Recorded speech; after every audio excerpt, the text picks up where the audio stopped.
Hey everyone, welcome back to another YouTube video, and in this video I'll be showing you guys how to fix Snapchat memories not backing up on iPhone. Open your settings in Snapchat and then scroll down and then go to memories. Once you find memories, then just enable smart backup.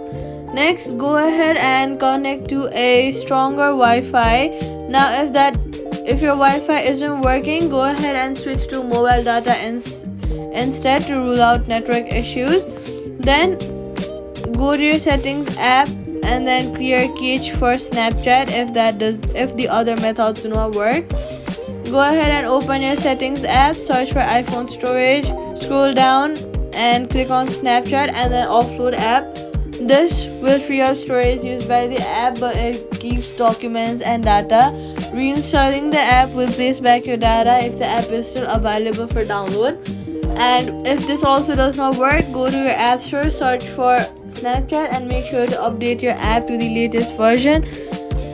And that's it. Safety tip: never delete this app before checking if memories are safe. Quick fix: switch to mobile data, backup my stat, and that's it. Subscribe for more fixes.